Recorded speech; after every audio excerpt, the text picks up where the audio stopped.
오늘 우리에게 주시는 하나님의 말씀은 누가복음 22장 1절부터 13절입니다. 다 찾으신 줄로 알고 봉독하겠습니다. 유월절이라는 무교절이 다가오매 대제사장들과 서기관들이 예수를 무슨 방도로 죽일까 궁리하니 이는 그들이 백성을 두려워함이더라. 12 중에 하나인 가룟인이라 부르는 유다에게 사탄이 들어가니 이에 유다가 대제사장들과 성전 경비대장들에게 가서 예수를 넘겨줄 방도를 의논하매 그들이 기뻐하여 돈을 주기로 언약하는지라. 유다가 허락하고 예수를 무리가 없을 때에 넘겨줄 기회를 찾더라. 유월절 양을 잡을 무교절 날이 이른지라. 예수께서 베드로와 요한을 보내시며 이르시되 가서 우리를 위하여 유월절 준비를 하여 우리로 먹게 하라. 여짜오되 어디서 준비하기를 원하시나이까. 이르시되 보라, 너희가 성내로 들어가면 물 한 동이를 가지고 가는 사람을 만나리니 그가 들어가는 집으로 따라 들어가서 그 집 주인에게 이르되 선생님이 내게 하는 말씀이 내가 내 제자들과 함께 유월절 먹을 객실이 어디 있느냐 하시더라 하라. 그리하면 그가 자리를 마련한 큰 다락방을 보이니 거기서 준비하라 하시니 그들이 나가 그 하신 말씀대로 만나 유월절을 준비하니라. 아멘.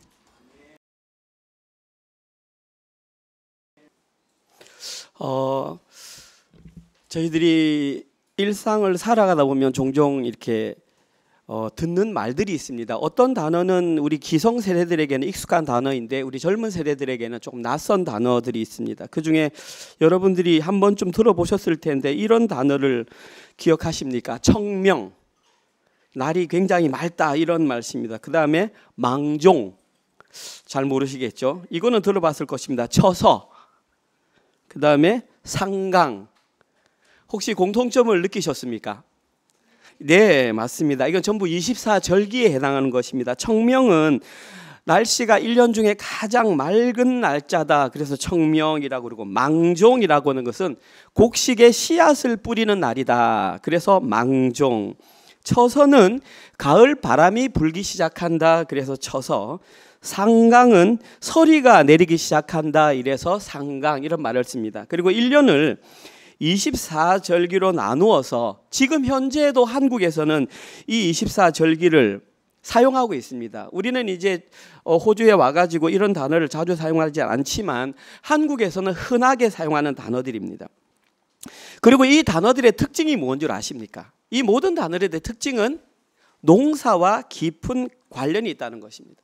다시 말해서 기존에 한국이 있기 전에 조선 그 이전 나라까지 그 한반도에서는 주로 농업을 기초로 살았다는 것입니다. 농업 중심의 사회. 그러니까 농업 중심의 사회에서는 그러한 언어들을 쓰는 것이 너무나 자연스러운 현상이었습니다. 그래서 보다 편리하기 위해서 만든 것이 절기다. 그 절기를 24로 나누어서 24절기다.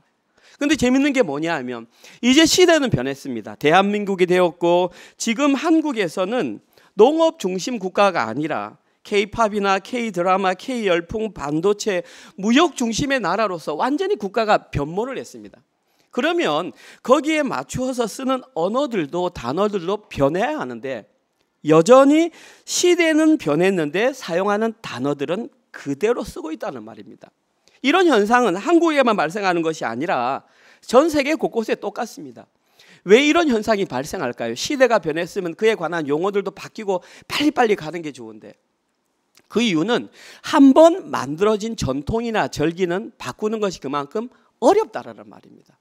이것이 일반 사회적이든 아니면 성경에 기록된 내용이든 동일합니다. 한 번 만들어진 전통, 한 번 만들어진 단어, 절기 이런 것들은 바뀌기가 굉장히 어렵습니다. 오늘 우리가 함께 살펴볼 본문에는 그런데 그 절기가 변하는 새로운 절기가 등장하는 엄청난 역사적인 사건이 오늘 본문에 기록되어 있습니다. 오늘 본문에는 이스라엘 백성들이 전통적으로 지키는 절기 가운데 한 절기가 등장합니다. 오늘 본문에 등장하는 절기는 바로 유월절입니다. 자, 여기서 한번 질문 드리겠습니다. 이스라엘의 3대 절기가 뭘까요? 유월절, 7.7절, 초막절입니다. 몰라도 상관없습니다. 그런데 신앙생활을 좀 오래 하면 조금 머릿속에 두면 좋습니다. 그러면 확대시켜서 이스라엘의 7대 절기는 무엇일까요? 6월절과 붙어 있는 절기가 무교절이고요. 무교절 다음 안식일이 초실절입니다. 그 다음에 중간에 있는 절기가 77절, 그때 모세가 십계명을 받았습니다. 그 다음에 7월 달로 넘어가서 7월 첫날 나팔절, 7월 10일 대속제일, 그 다음에 7월 15일부터 일주일 동안 초막절, 이렇게 해서 7대 절기라고 합니다. 저희들이 한참 신앙생활 할 때 한국에서 청년 시절에 저희 때는 무엇을 많이 했냐면 성경 퀴즈 대회라는 걸 굉장히 많이 했습니다. 그때에 가장 많이 등장하는 문제가 뭐냐 하면 이스라엘의 3대 절기는 무엇인가, 그 다음에 7대 절기는 무엇인가, 이걸 꼭 물어보았습니다. 그만큼 이스라엘 백성들에게는 중요했다라는 것입니다. 그런데 이 중요한 절기가 오늘 본문에서 바뀐다라는 사실입니다. 어떤 한 사건을 클루로 해가지고, 계기로 해가지고 그들이 1500년 동안 지켜오던 절기가 어떤 절기로 바뀌는 사건이 오늘 본문에 기록되어 있습니다. 따라서 저희들은 오늘 본문에 기록된 내용을 통해서 그 사건은 무엇이며, 그리고 어떤 절기가 바뀌었고 새롭게 바뀐 절기는 무엇이며, 그 절기와 우리의 관계는 무엇이 있는지 오늘 본문을 통해서 한번 간략하게 살펴보도록 하겠습니다. 첫 번째 살펴볼 내용은 주보에 보시면 유다의 배반이라고 나와 있는데, 계기가 된 사건이 바로 유다의 배반이라는 것입니다. 오늘 보면 1절과 6절에 유다가 배반하는 장면이 나옵니다. 제가 다시 한번 읽어보겠습니다.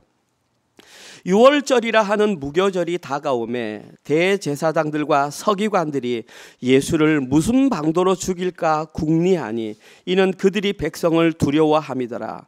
12 중에 하나인 가룟인이라 부르는 유다에게 사탄이 들어가니 이에 유다가 대제사장들과 성전 경비대장들에게 가서 예수를 넘겨줄 방도를 의논하매 그들이 기뻐하며 돈을 주기로 언약하는지라. 유다가 허락하고 예수를 무리가 없을 때에 넘겨줄 기회를 찾더라. 지금 이 자리에 앉아 계신 분들은 유다의 배반 사건에 대해서 안 들어본 분은 없을 것입니다. 이것은 무조건, 심지어 교회를 다니지 않는 사람들도 너무나 잘 알고 있는 사건이 유다가 예수님을 배반한 사건입니다. 오늘 본문에 바로 그 내용이 등장하고 있습니다. 우리가 유다의 배반과 관련해서 가장 먼저 살펴볼 내용은 여기에 어떤 사람이 동조했는가, 배반의 동조자들입니다. 오늘 보면 2절을 보시면 이렇게 나와 있습니다. 대제사장들과 서기관들이 예수를 무슨 방도로 죽일까 궁리하니 이는 그들이 백성을 두려워함이니라. 유다의 배반에 가장 적극적으로 동조했던 두 부류의 사람은 대제사장들과 서기관들이라고 나와 있습니다. 그런데 이 사람들의 특징이 뭐냐 하면, 지난 한 주간 동안 예수님께서 성전에 들어가셔서 우리가 지난주 살펴본 것처럼 성전을 정화하는 사건 이후에 예수님이 성전에 들어가서 많은 사람들에게 가르칠 때에 가장 많이 부딪혔던 두 부류가 바로 이 두 부류입니다. 첫 번째, 가장 먼저 그들과 싸웠던 내용 기억하실지 모르겠지만 권위 논쟁이 있었습니다. 예수님께 물었습니다. 너는 무슨 권위로 성전을 깨끗하게 하느냐? 그때 예수님이 물으셨습니다. 세례 요한의 권위가 무엇이냐라고 되물었던 것입니다. 두 번째 논쟁이 뭐냐 하면 세금 논쟁. 이 세금 논쟁은 사실은 따져서 정치적인 논쟁입니다. 여기에 대해서 잘못 말하면 예수님은 로마 군사들에 의해 죽임을 당할 올무가 되었던 것입니다. 세 번째 논쟁은 부활 논쟁. 이 부활 논쟁은 다른 말로 종교적 논쟁이라고 말할 수 있습니다. 그들이 원했던 메시아가 맞는지 아닌지를 판가름할 수 있는 논쟁. 마지막으로 성전 멸망에 대한 예언까지. 여기에 기록된 모든 논쟁들이 그들에게는 기분 나쁘게 하는 것들이었습니다. 그런데 진짜 재밌는 사실이 뭔 줄 아십니까? 이 두 부류의 사람들이 평소에는 서로 얼굴을 쳐다보지 않던 사이라는 것입니다. 지금 여기에 기록된 대제사장들은 주로 사두개파 사람들인데, 이 사두개파 사람들의 특징이 뭐냐면 부활을 안 믿습니다.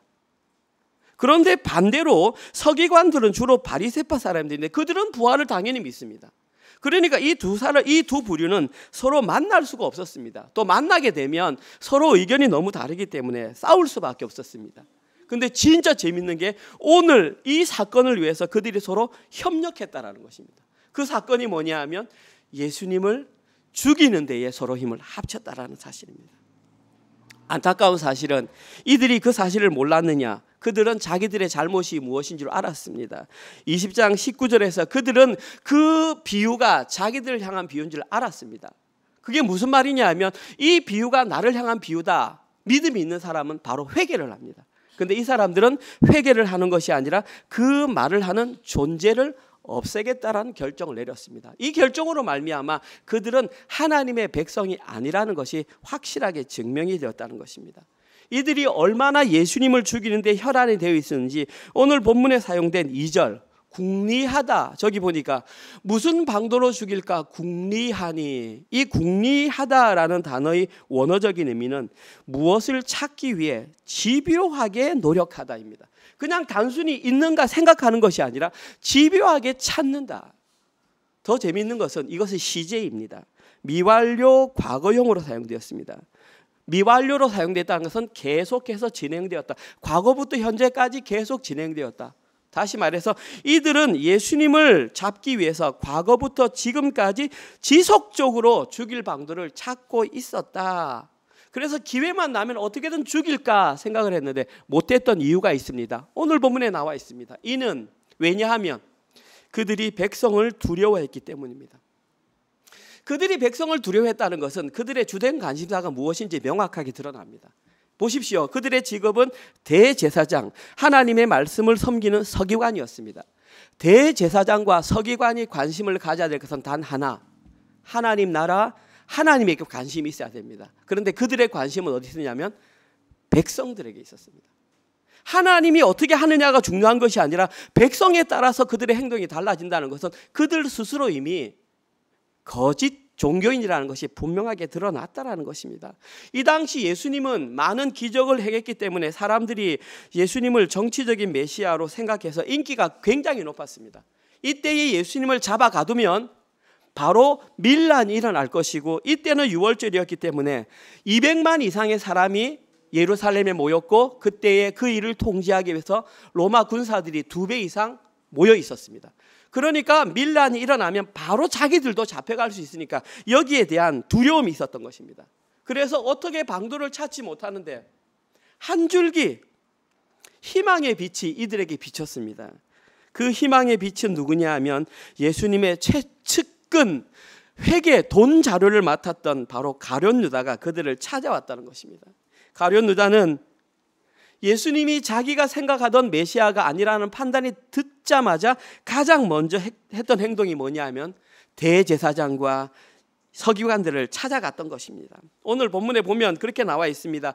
그들을 찾아가서 넘겨줄 방도를 의논하매, 이 의논하다, 함께 말하다, 그들과 입을 맞추었다. 절대 같이 할 수 없는 사람이 지금 한 장소에서 서로 입을 맞추고 있다는 것입니다. 그러면 예수님의 최측근이었던 제자 중에 한 사람이었던 가룟 유다는 왜 예수님을 그렇게 쉽게 배반했을까요? 오늘 본문은 여기에 대해서 어떤 정보도 제공하고 있지 않습니다. 그래서 병행 구절을 찾아보니 여기에 대한 힌트가 될 만한 내용이 있었습니다. 저는 이렇게 생각합니다. 이 내용이 가룟 유다가 예수님을 배반하는 결정적인 계기가 되지 않았나 생각합니다. 요한복음 12장 3절에서 6절입니다. 마리아는 지극히 비싼 향유 곧 순전한 나드 한 근을 가져다가 예수의 발에 붓고 자기 머리털로 그의 발을 닦으니 향유 냄새가 집에 가득하더라.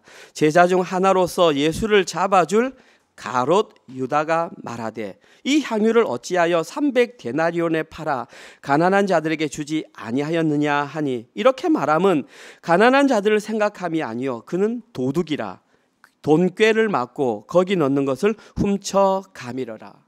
이 사건이 언제 있었냐면 이 사건은 예수님이 십자가 달리기 6일 전, 그러니까 우리로 말하면 일요일쯤 정도에 이 사건이 있었습니다. 그때에 예수님은 베다니에 있는 나사로의 집에 머물고 있었습니다. 그래서 식사를 하고 있는데 마리아가 갑자기 일어나서 300데나리온이라 하는 값비싼 향유를 깨뜨려 예수님의 발에 붓고 자기의 머리털로 닦았습니다. 이 현상을 바라보던 가룟 유다는 진심으로 화가 나서, 너무 화가 나서 오늘 본문에 기록된 것처럼 이것을 가지고 왜 가난한 자들에게 주지 아니하였느냐라고 마리아를 호되게 책망했습니다. 여기에서 저희들이 알 수 있는 것은 이 재물에 대한 애착이 얼마나 컸는지 우리는 쉽게 판단할 수 있습니다. 가룟 유다가 생각했던 예수님이 오셔서 회복할 나라는 경제적으로, 정치적으로, 군사적으로 부유한 나라를 기대했다라는 것을 정확하게 알 수 있습니다. 그런데 또 한 가지 재미있는 사실은 이 책망이 표면적으로는 마리아를 향해서 책망했지만 사실 그 이면에는 예수님을 향한 책망도 포함되어 있습니다. 예수님을 향하여 예수님 왜 가만히 계십니까? 그렇게 하지 말라고 말려야 하는 것 아닙니까? 라고 생각했습니다. 그때 예수님이 뭐라고 했냐면 마리아는 나의 장례를 준비하고 있다. 그리고 그의 소문이 마지막까지 퍼질 것이다. 그렇게 말씀하셨습니다. 아마도 유다는 이때부터 예수님을 배반하기로 마음먹었던 것 같습니다. 자신이 생각했던 그 정치적 메시아가 아니다. 지금까지는 예수님이 자기가 생각하던 메시아, 정치적 메시아로 생각해서 조금 생각이 달라도 참았습니다. 왜냐하면 예수님이 예루살렘에 가서 왕이 되었을 때에 한 자리를 차지할 수 있을 것이라는 기대감 혹은 보상 심리로 참아왔는데 이 사건을 자기 눈으로 딱 경험하고 보니 이제는 정확하게 판단이 선 겁니다. 아니구나. 이분은 내가 생각했던 그분이 아니구나 라고 생각하고 예수님을 버리기로 확신했던 것입니다. 쉽게 말해서 가룟 유다는 빠른 판단력으로 자신이 살아갈 길을 새롭게 모색했던 것입니다. 그런데 가만히 생각해 보십시오. 지금 이 시대 현대를 살아가는 사람 가운데에 우리는 누가 현명한가, 누가 똑똑한가 말을 할 때에 우리는 가룟 유다와 같이 상황 변화에 빨리 판단해서 새로운 대처법을 찾는 사람을 우리는 지혜롭다 그렇게 평가하고 그들을 칭찬해 주는 것이 현대 사회의 모습입니다. 그러나 성경은 그렇게 말하고 있지 않습니다. 성경은 윤리 도덕적인 부분을 얘기하고 있지 않지만 그것을 좀 확장시켜서 얘기한다면 사람을 선택하는 것을 말씀하고 있는 것입니다. 상황 판단에 따라서 이것이 돈이 되면 이리 가고 이것이 돈이 되면 그런 판단력보다는 사람을 잃지 않는 그런 판단력을 우리에게 말씀하고 있는 것 같습니다. 이처럼 가룟 유다는 자신이 허비했던 3년 반의 시간에 대한 보상을 받기라도 하듯이 즉시 종교 지도자들을 찾아가서 그들과 약속을 했는데 그들과 약속한 내용이 뭐냐 하면 돈을 받기로 약속한 것입니다. 오늘 본문에는 안 나와 있지만 이 당시 가룟 유다가 종교 지도자들로부터 받은 돈은 은 30입니다. 은 30의 가치는 그 당시 노예 한 사람의 가치입니다. 그리고 이 내용 역시 구약 성경에 명확하게 기록되어 있습니다. 이렇게 대제사장들과 서기관들과 가룟 유다의 합작으로 인해 유다의 배반은 완성이 되었고 예수님은 그 이후 군병들에게 잡혀가 십자가를 지게 되었던 것입니다. 이것이 바로 결정적인 1차 계기, 새로운 절기가 바뀌게 되는 1차적인 클루가 되었던 것입니다. 계속해서 저희들이 유다의 배반과 관련해서 살펴볼 두 번째 내용은 그럼 그 배반의 결과가 무엇인가? 오늘 보면 21절에서 23절에 그 결과가 나와 있습니다. 읽진 않았습니다. 그런데 오늘 본문 묵상 내용입니다. 제가 한번 읽어봅니다. 그러나 보라, 나를 파는 자의 손이 나와 함께 상 위에 있도다. 인자는 이미 작정된 대로 가거니와 그를 파는 그 사람에게는 화가 있으리로다 하시니 그들이 서로 묻되 우리 중에서 이 일을 행할 자가 누구일까 하더라. 여기에 대한 두 가지 배반의 결과가 나옵니다. 22절에 보면 첫 번째 결과는 인자에 대한 결과입니다. 여기 인자는 당연히 예수님 자신을 말합니다. 예수님은 자기 자신의 결과에 대해서 이렇게 말합니다. 나는 이미 작정된 대로 간다. 예수님께서는 창세전에 이미 이 일을 위해 작정된 대로 계획대로 갈 뿐입니다. 무언가 잘못되어서 갑자기 계획이 변경되어서 예수님은 십자가를 지신 것이 아니라 예수님께서 십자가 지시는 사건은 이미 창세전에 예정되어 있었고 그 예정대로 지금 가는 것입니다. 따라서 오늘 본문에서 유다의 배반과 상관없이 사실은 유다가 배반하지 않아도 예수님은 이미 정해진 대로 걸어가십니다. 그것이 예수님이 이 땅에 오신 이유입니다. 예수님은 이 땅 가운데 세 가지로 오셨습니다. 첫 번째, 모든 백성들의 죄를 대속하는 영원한 대제사장의 역할로 이 자리에 오셨습니다. 두 번째, 예수님은 그 모든 죄값을 지르는 보증인의 자격으로 오셨습니다. 우리는 중재자라고 합니다. 세 번째, 예수님은 그 모든 보증의 실제적인 제물이 되셨습니다. 예수님은 스스로 대제사장도 되시고 스스로 보증인도 되시고 스스로 제물도 되신 이 세 가지 역할을 위해서 이 땅에 오셨습니다. 따라서 예수님은 이미 작정된 대로 그렇게 가는 결과가 그대로 시행된 것입니다. 두 번째 결과는 누구냐 하면 가룟 유다에 대한 것입니다. 예수님은 이렇게 말합니다. 그를 파는 그 사람에게는, 예수님을 팔았던 가룟 유다에게는 화가 있으리로다, 이렇게 말합니다. 여기서 말하는 화는 여러 가지가 포함되겠죠. 그러나 저희들이 결정적으로 말할 수 있는 그 화는, 안타깝게도 가룟 유다는 하나님 나라의 백성이 되지 못한다, 그렇게 말합니다. 3년 반을 예수님을 열심히 쫓아다니고 거기에서 재정을 맡아서 열심히 일했다 할지라도 그 결과로 인해 하나님의 백성이 되지 못했다. 한 가지 분명한 사실은 성경에 그의 안타까운 죽음을 이렇게 표현하고 있습니다. 마태복음 27장 3절에서 5절입니다. 그때에 예수를 판 유다가 그의 정죄됨을 보고 스스로 뉘우쳐 그 은 30을 대제사장들과 장로들에게 도로 갖다 주며 이르되 내가 무죄한 피를 팔고 죄를 범하였도다 하니 그들이 이르되 그것이 우리에게 무슨 상관이냐, 네가 당하라 하거늘 유다가 은을 성소에 던져놓고 물러가서 스스로 목매어 죽은지라. 가룟 유다는 일정한 시간이 지나서 자신이 잘못됐다는 것을 깨달았습니다. 그리고 이 깨달은 것을 이제 어떻게 해결해야 될 문제인데, 그가 가장 먼저 해결했던 것은 종교 지도자를 찾아가서 돈을 돌려주었습니다. 나 이 돈 안 받겠다, 계약을 무효시키자, 이 말이었습니다. 거기까지는 잘한 것 같습니다. 그런데 중요한 것은 그는 끝까지 회개하지 않았다는 것입니다. 만약에 이때에, 이 이후에 여러분이 알다시피 베드로는 예수님을 무려 3번이나 부인했습니다. 그러나 베드로는 회개해서 가장 뛰어난 사도가 되었습니다. 그런데 오늘 본문에서 가룟 유다는 회개를 선택하지 않고 스스로 목숨을 취하는 자살을 택했던 것입니다. 참으로 안타까운 일이 아닐 수가 없습니다. 아무튼 가룟 유다는 스스로 목매어 죽는 것을 선택함으로 하나님의 백성이 될 수 있는 그 마지막 기회를 놓치고 말았던 것입니다.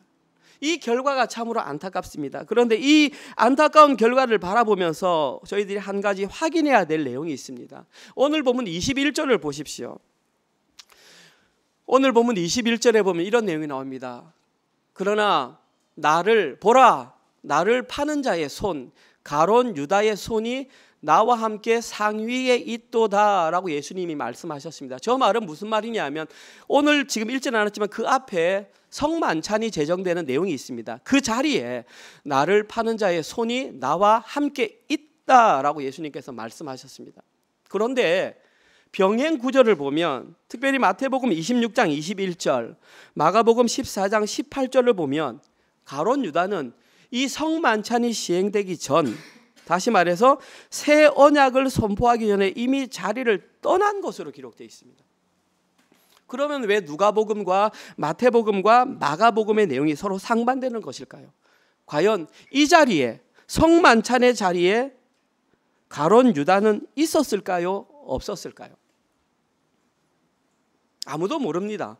그러나 그 내용들을 종합해 보니 우리가 추측할 수 있는 것은 성만찬을 준비하는 자리에 유다는 있었다, 분명하게. 그런데 성만찬이 실제로 선포되는 자리에는 참여하지 않았던 것으로 보인다. 그러면 그렇게 적으면 되는데 왜 오늘 본문에서는 마치 유다가 있었던 것처럼 그 자리에 저렇게 21절을 기록했던 것일까요? 저는 그 이유가 이것이라고 생각합니다. 그 자리에 참석하고 있던 나머지 11명의 제자들에게 배려와 경고를 주기 위함이라고 생각합니다. 이게 무슨 말이냐 하면, 지금 이 자리에 앉아있는 11명의 제자들도 가룟 유다와 크게 다르지 않았다는 사실입니다. 그들은 지금 이 순간까지 예수님을 정치적인 메시아로 생각하고 있었습니다. 그러니까 너희들이 만약에 지금 여기서 다른 생각을 하게 된다면 너희들도 그가 가는 길을 가게 될 거야 라고 지금 미리 알려주시는 것입니다. 뿐만 아니라 이 내용은 지금 이 시대를 살아가고 있는 교회에 속한 성도들을 향한 배려이자 경고의 말이기도 합니다. 너희들이 일정하게 속해 있는 공동체 속에서 자기들이 하는 역할을 맡고 잘하고 있는데 과연 그것이 진짜 나를 위한 것인지 너를 위한 것인지 한번 정확하게 판단해 보라는 것입니다. 내일 본문이지만 24절에는 이렇게 되어 있습니다. 제가 말씀 안 드렸지만 한번 읽어보겠습니다. 누가복음 22장 24절, 또 그들 사이에 그중 누가 크냐 하는 다툼이 난지라. 예수께서 이르시되 이방인의 임금들은 그들을 주관하며 그 집근자들은 은인이라 칭함을 받으나 너희는 그렇지 않을지니 너희 중에 큰 자는 젊은 자와 같고 다스리는 자는 섬기는 자와 같으니라. 예수님께서 성만찬을 끝낸 이후에 제자들이 처음 꺼낸 대화가 뭐냐 하면 누가 큰가입니다. 아직도 그들은 누가 큰가에 대한 관심이 있었다라는 것입니다.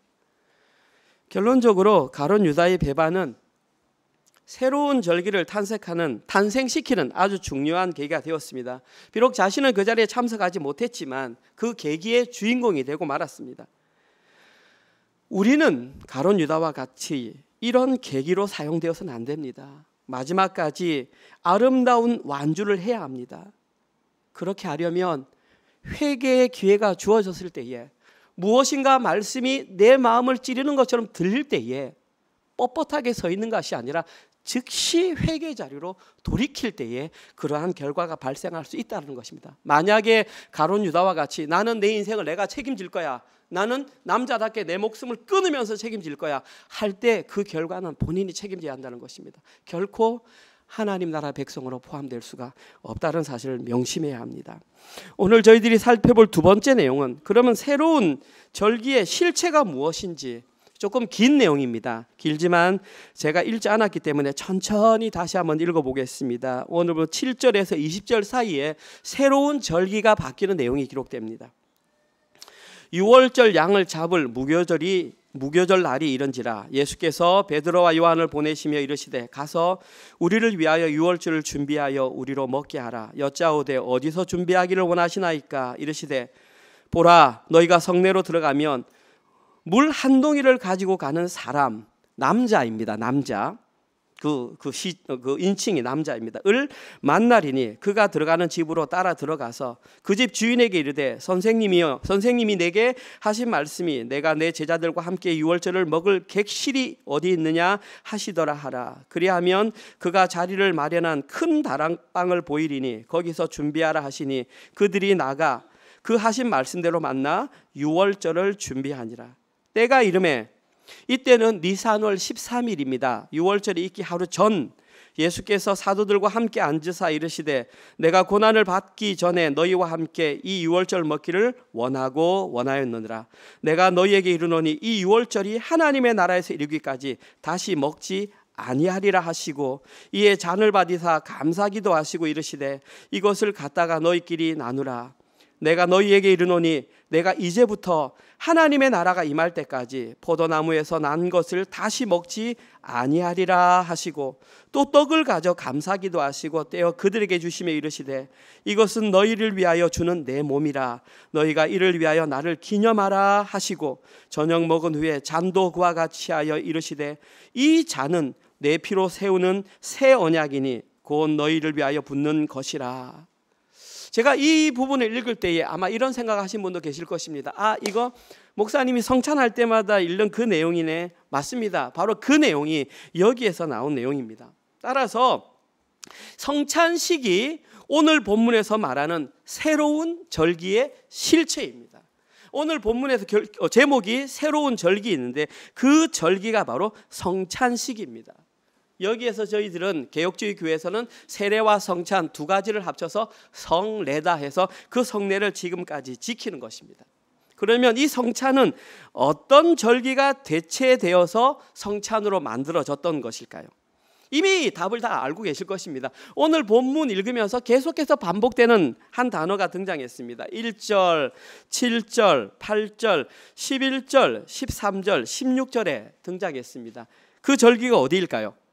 유월절입니다. 이 유월절이 대신하여 새로 생긴 절기가 바로 성찬입니다. 여러분들은 그냥 여기서 아 그렇구나 이렇게 생각하지만 이건 엄청난 변화입니다. 이것은 어떤 하나의 종교가 끝이 나고 새로운 종교가 탄생하는 역사적인 사건이 바로 오늘 본문에 기록되어 있습니다. 이 일로 인해 어떤 결과가 발생했냐면 이제 유월절을 지키는 것은 이 세상에서 완전히 사라져 버렸습니다. 여러분께 한 가지 질문 드리겠습니다. 우리는 예수님의 십자가 복음을 믿기 때문에 당연히 유월절을 안 지킵니다. 그리고 성찬을 지킵니다. 자, 그러면 예수님의 메시아를 믿지 않는 유대인들은 지금 이 시대에 유월절을 지킬까요? 안 지킬까요? 그러면 혹시 가보셨습니까? 유대에 가면 양을 잡아가지고 피를 이렇게 임방에 붙이고 할까요? 안 할까요? 안 합니다. 유대인들도 양을 잡진 않습니다. 그 이유는 AD 70년에 티투스 장군에 의해서 예루살렘 성전이 파괴되고 나서부터 그들은 포로로 다 잡혀갔기 때문에 그때부터는 성전이 사라지고 회당 중심이 되었기 때문에 어린 양을 잡을 수가 없습니다. 그러면 그들은 유월절을 어떻게 지킬까요? 무교절과 합쳐서 지킵니다. 그래서 오늘 본문에 기록된 것이 1절에도 그렇고 7절에도 그렇고 이렇게 기록되어 있습니다. 유교절이라 하는 무교절이 다가오매 7절 유월절 양을 잡을 무교절 날이 이른지라. 이렇게 유월절과 무교절을 믹싱해서 섞어서 마치 하나의 절기인 것처럼 합니다. 지금 이 시대의 유대인들은 무교절을 지킵니다. 집에 모여서 가족들이 무교병을 뜯어서 포도주를 이렇게 나누어서 마시는 절기를 지금도 지키고 있습니다. 그런데 우리는 그 유월절을 지키지 않습니다. 왜냐하면 성찬으로 대체되었기 때문입니다. 이 내용들을 확인하기 위해서 한 가지 확인할 부분이 있습니다. 그러면 유월절은 무엇이고 무교절은 무엇인가? 아이고 목사님 다 아는데요. 다 알겠지만 제가 한번 확인하는 의미로 한 번 더 설명드리겠습니다. 일단 유월절과 무교절은 서로 다른 절기입니다. 시기가 붙어 있기 때문에 이렇게 좀 병행해서 사용하고 의미가 상호 보완적이기 때문에 병행해서 사용하지만 분명한 것은 두 절기는 다른 절기입니다. 유월절은 니산월 1월 14일 하루에 행해지는 절기가 유월절. 무교절은 니산월 15일부터 일주일 동안 지켜지는 절기가 무교절. 두 절기는 다릅니다. 유월절의 가장 대표적인 성경적인 의미가 뭐냐면 구원의 상징입니다. 출애굽할 때에 나올 때의 마지막 날 밤 그들은 유월절을 이렇게 지켰습니다. 출애굽기 12장 21절에서 23절입니다.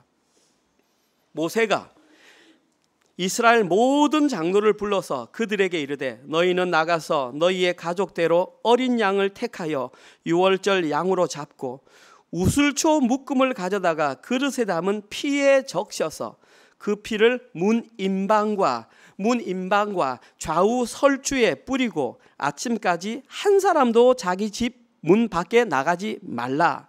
여호와께서 애굽 사람에게 재앙을 내리시려고 지나가실 때에 문 임방과 좌우 문설주의 피를 보시면 여호와께서 그 문을 넘으시고 will pass over 하시고 멸하는 자에게 너희 집에 들어가서 너희를 치지 못하게 하실 것임이라. 주의 천사가 그 집을 넘어가게 하셨다. 그래서 파스오버, 유월절을 영어로 파스오버라고 부르는 근거가 바로 여기에 있는 것입니다.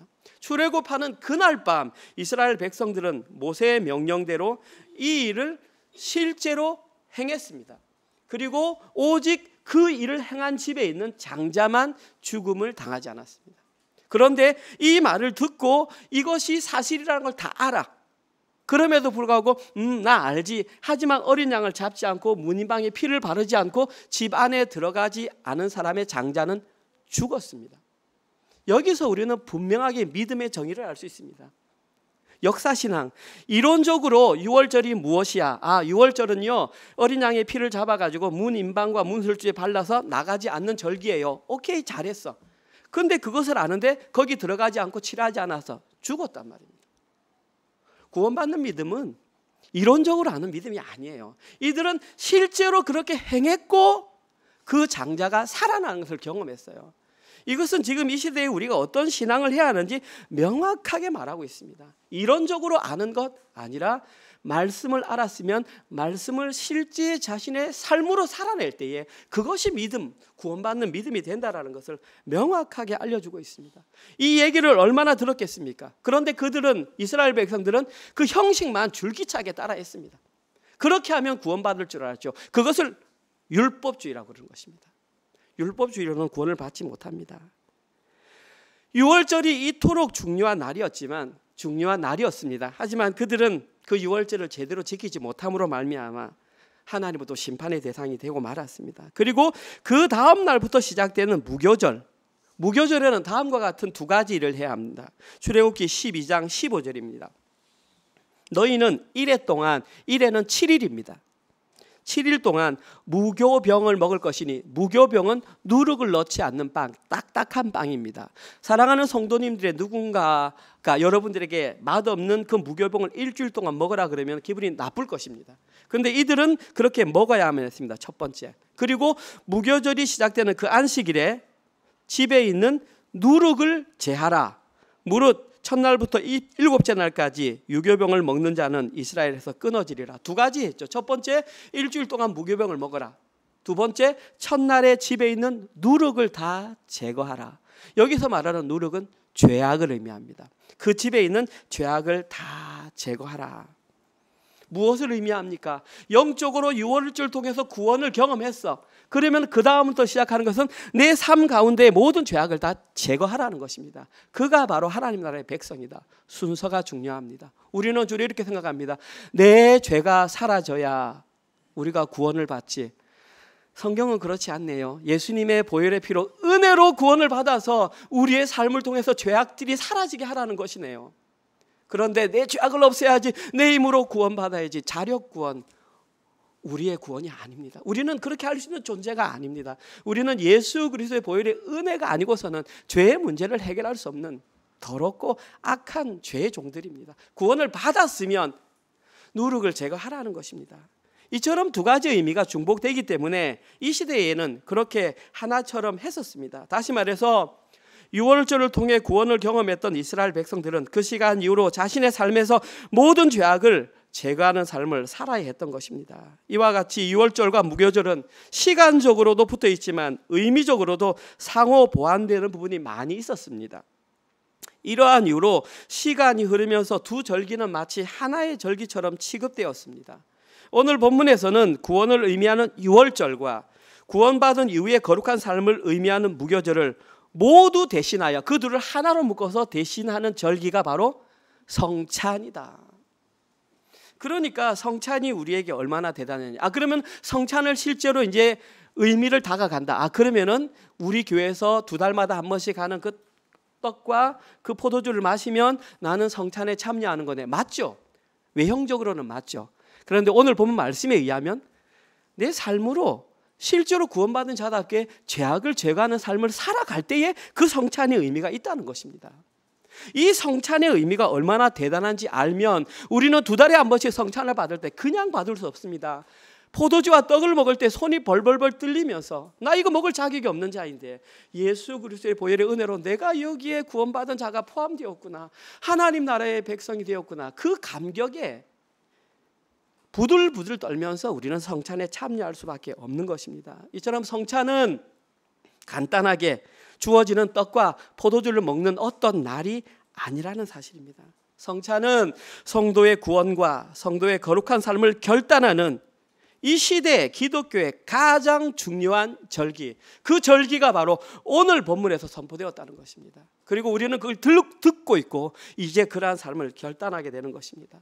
잊지 말자고 저희 교회에서는 2개월마다 한 번씩 성찬식을 거행하고 있습니다. 그런데 새로운 절기와 관련해서 저희들이 기억해야 할 한 가지 중요한 사실이 있습니다. 그것은 뭐냐 하면 이 절기를 모두 예수님이 직접 주관하셨다는 것입니다. 오늘은 시간이 없어서 전체 본문은 다루지 못합니다. 7절에서 13절에 보면 이런 내용이 나옵니다. 예수님께서 베드로와 요한 두 사람에게 지명합니다. 가서 다락방을 준비해라. 가면 어떤 사람을 만날 것이다. 어떤 사람? 물동이를 가지고 가는 사람을 만날 것이다. 그 당시에나 지금이나 물동이를 가지는 사람은 다 여자입니다. 그런데 예수님께서 지명하는 사람은 남자입니다. 대부분 다 여자가 물동이를 쥐고 가는데 남자가 물동이를 쥐고 가면 눈에 탁 띕니다. 그 사람을 만날 텐데 그 사람이 들어가는 집을 가라. 그러면 거기가 바로 성만찬을 준비하는 자리가 될 것이다. 예수님께서 말씀하셨고 예수님께서 그대로 시행하셨고 그대로 되었습니다. 뿐만 아닙니다. 그 이후에 기록된 14절 이후에 기록된 이 잔을 받으라, 이 떡을 먹으라 하는 그 모든 주도권은 예수님께서 다 하고 계십니다. 그리고 이 일을 마친 이후에 직접 걸어서 채찍을 맞으시고 십자가 위에서 피 흘리고 죽으셨습니다. 준비하는 과정부터 선포하는 과정에서 그것을 실현하는 모든 과정까지 예수님께서 직접 실천하셨습니다.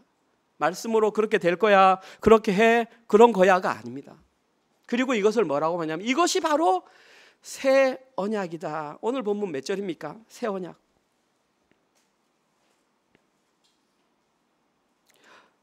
20절입니다. 저녁 먹은 후에 잔도 그와 같이 하여 이르시되 이 잔은 내 피로 세운 새 언약이니 곧 너희를 위하여 붓는 것이라. 이 모든 것을 예수님은 새 언약이다. 새 언약이란 말은 기존의 언약과 구별되는 언약이다 그 말입니다. 그럼 기존의 언약, 그들과 맺었던 십계명에 기록했던 그 언약이 효력이 사라졌다는 얘기입니다. 그럼 새로운 언약이 뭐냐? 오늘 예수님이 처음 말씀하셨느냐? 아닙니다. 600년 전에 예레미야를 통해서 에스겔을 통해서 새 언약이 뭔지 알려줄까? 이렇게 말씀하십니다. 예레미야 31장 31절. 여호와의 말씀이니라. 보라, 날이 이르니니 내가 이스라엘 집과 유다의 집에 새 언약을 맺으리라. 이 언약은 내가 그들의 조상들의 손을 잡고 애굽 땅에서 인도하여 내던 날 유월절과 같이 아니할 것은 내가 그들의 남편이 되었어도 그들이 내 언약을 깨뜨렸음이니라. 여호와의 말씀이니라. 그러나 그날 후에 지금 내가 이스라엘 집과 맺은 언약은 이러하니 곧 내가 나의 법을 그들의 속에 두며 그들의 마음에 기록하며, 그전에는 십계명 돌판에 기록했다면 이제 새 언약은 우리의 마음속에 두며 우리의 마음에 기록하여 나는 그들의 하나님이 되고 그들은 내 백성이 될 것이라. 여호와의 말씀인지라. 그들이 다시는 각기 이웃과 형제를 가리켜 이르기를 너는 여호와를 알라 하지 아니하리리. 이는 작은 자로부터 큰 자까지 다 나를 알기 때문이라. 마음속에 그분이 살아계시기 때문에 다 안다는 것입니다. 이것을 우리는 영생이라고 합니다. 요한복음 17장 3절. 영생은 곧 이것이니 나와 하나님을 아는 것이다. 내가 그들의 악행을 사하고 다시는 그 죄를 기억하지 아니하리라. 여호와의 말씀이니라. 약 600년 전에 예레미야 입을 통하여 말씀하셨던 그 내용이 오늘 본문에서 정확하게 실현이 되었습니다. 이제 과거의 출애굽 사건을 상징하던 유월절은 끝이 났습니다. 끝이 났다는 게 없어졌다는 것이 아니라 완성이 되었습니다. 이제는 새로운 출애굽에 해당하는 새로운 절기가 선포되었습니다. 아멘. 이 새로운 절기가 선포됨으로 말미암아 지금 우리는 이 자리에 앉아 있을 수 있고 하나님의 백성이 된 것입니다. 이것이 아니면 저희들은 하나님의 백성이 될 수 있는 근거가 단 1%도 없는 자리입니다. 지금 이 자리에서 성찬에 참여하는 모든 사람들은 하나님을 마음에 두며 마음에 기록한 이제 하나님의 백성이 된 것입니다. 그러면 그들에게 남은 것은 하나님의 백성으로서 하나님의 자녀답게 실제로 살아내는 것만 남았습니다. 이때 필요한 것이 무엇입니까? 온전한 믿음이 필요합니다.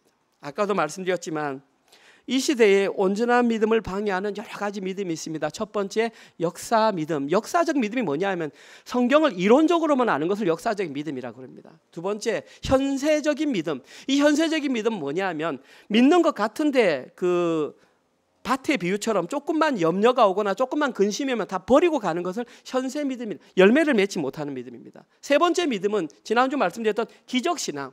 하나님께서 뭔가를 일으켜주면 와 믿는구나. 근데 사실은 지금 이 시대에 그것이 엄청나게 많은 사람들을 미혹하고 있습니다. 그러나 그것만 가지고는 우리는 구원을 받을 수 있다고 말할 수 없습니다. 우리가 구원을 받을 수 있는 것은 오직 참된 신앙, 예수 그리스도에 관한 십자가 복음을 지정의로 알고 있는, 머릿속으로만 아는 것도 아니고 정적인 것만 아니고 의지적으로 우리 삶을 통해서 주님의 살아계심, 제자다움이 나타나는 것입니다. 그것이 바로 예수님을 자신의 삶의 중심으로 둔다. 이때에 나타난 현상이 믿음이 성장하고 믿음이 자라는 것입니다. 신앙생활을 40년 하고 50년 했는데 그때 신앙이나 지금 신앙이나 아무 차이가 없으면 우리의 믿음을 한번 점검해 봐야 합니다. 나는 진짜 참된 믿음인가? 무언가 자라나는, 인격적으로든 말이든 판단이든 무엇이든 자라나는 것이 보이는 것이 참된 믿음의 증거입니다. 이러한 삶을 살아내기 위해서는 날마다 예수님과 시선을 맞춰야 합니다. 그들이 바로 구원의 신앙을 가진 자들이며 부활을 오늘로 사는 자들입니다. 사두개인들이 예수님께 질문했던 7 형제들 중에 누가 부인입니까? 이 질문했던 그들이 몰랐던 것은 부활을 자기 조상의 부활로, 이론적인 부활로 알았던 것이죠. 그러나 진짜 구원받은 사람은 오늘 내가 부활받아서 오늘 내 하나님을 내가 만나는 것, 우리 청년들이 직접 예수님을 자기의 주인으로 만나는 그것을 부활의 하나님으로 만났다, 그렇게 표현합니다. 그들이 바로 오늘 새 절기의 주인이 되는 것입니다. 그들 외에는 그 누구도 새 절기의 대상이 될 수 없다는 것을 우리는 반드시 명심해야 할 것입니다. 오늘 설교를 마무리하겠습니다. 오늘부터 저희들은 고난주간을 보내고 있습니다. 고난주간은 예수님의 일생을 중심으로 만들어진 교회력의 한 절기라고 말할 수 있습니다. 그 교회력에는 고난주간 외에도 우리가 알고 있는 대림절, 성탄절, 주현절, 사순절, 성금요일, 부활절, 성령 강림절 등이 포함되어 있습니다. 이 시대의 교회에서 이런 절기들을 지키는 것은 아주 중요합니다. 그래서 저희들도 고난주간을 지키고 있습니다. 근데 진짜 중요한 게 뭐냐 하면 이러한 눈에 보이는 절기들보다도 그 중심이 무엇인 것입니다. 그 중심은 바로 오늘 본문에 기록된 새로운 절기의 핵심인 성찬입니다. 이 성찬을 기억하지 않고 그냥 교회력에 따라서 사순절이니까 기도하고 고난주간이나 읽고 부활절 읽고 아무 의미 없습니다. 우리는 성찬의 참된 의미를 알고서 그 교회력에 따라 살아갈 때에 그것이 하나님께서 원하시는 올바른 성도의 모습입니다. 정리합니다. 성찬의 중심 메시지는 십자가 복음과 구원과 거룩한 삶입니다. 성찬의 의미를 제대로 지키는 자들에게는 반드시 그에 합당한 삶의 열매가 맺히게 되어 있습니다. 그 열매가 바로 뭐냐 하면 예수님을 내 인생의 왕으로 모시는 것입니다. 예수님을 내 인생의 왕으로 모신다는 것은 내가 더 이상 왕의 자리에 서 있지 않다라는 것입니다. 이것이 바로 우리가 늘 말하는 자기를 부인하고 자기 십자가를 지는 삶입니다. 그들이 바로 진정한 하나님 나라의 백성들이며 새로운 이스라엘이며 새 언약의 대상자들인 것입니다. 이번 한 주간 고난주간을 통해 성찬의 핵심 내용인 예수 그리스도의 살과 피를 묵상하면서 우리의 구원이 얼마나 귀하고 소중한 것인지, 또한 구원받은 자가 얼마나 거룩하게 살아야 하는지를 깊이 묵상하시면서 예수님의 왕되심을 날마다 삶으로 고백하시는 모든 분들 되시기를 주님의 이름으로 축원드립니다. 아멘. 주님 고맙습니다. 고난주일을 맞이하여 예수님께서 새로운 절기를 제정하신 것을 다시 한 번 더 깨닫게 하시니 감사합니다. 이제는 하나님, 과거에 주인 노릇했던 모든 죄악된 것을 끊어버리게 하시고 오직 새 언약의 자녀된 자가 누려야 될 그 성찬의 복을 날마다 누리는 은혜롭게 되게 하여 주시옵소서.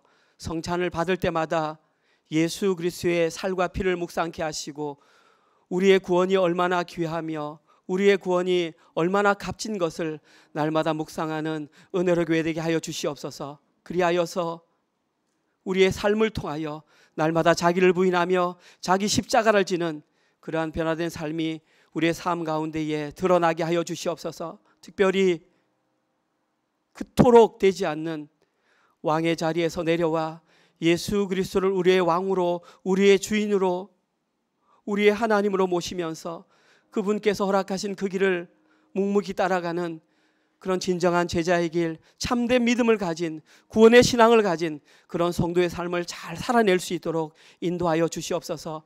이번 한 주간 고난주간을 보냅니다. 특별히 예수 그리스도의 십자가, 예수님의 살과 피를 묵상하며 조금 더 거룩하게, 조금 더 주님의 자녀다운 그러한 삶을 잘 살아내는 저희들 되게 하여 주시옵소서. 한 주간 동안 허락하신 직장과 사업체를 통하여 벌어들인 수입을 통하여 하나님 10의 1조와 주정헌금과 감사헌금과 또 셀 모임 헌금으로 하나님 앞에 올려드렸습니다. 하나님, 저희들이 올려드린 이 헌금은 물질이 아니라 우리의 목숨값입니다. 예수 그리스도가 우리의 주인임을 고백하는 삶의 고백으로 드렸습니다. 과부가 드렸던 그 2렙돈의 고백으로 하나님께 올려드렸습니다. 오직 하나님 나라 영광을 위해서만 사용되게 하시고 참으로 아름다운 곳에 잘 흘러갈 수 있도록 주님 인도하여 주시옵소서. 이제는 우리 주 예수 그리스도의 은혜와 하나님의 사랑하심과 성령님의 위로교통 감화 깨닫게 하심이 새로운 절기의 대상자가 되어서 오직 예수님께서 걸어가신 그 십자가의 길을 걸어가기로 결단하는 사랑하는 우리 은혜로 모든 가족들 머리 위에와 지금 이 시간에도 세계 곳곳에 흩어져서 주의 복음을 증거하시는 사랑하는 선교사님들과 그들의 사역과 그들의 자녀들 머리 위에 지금부터 영원토록 함께 있을지어다. 아멘.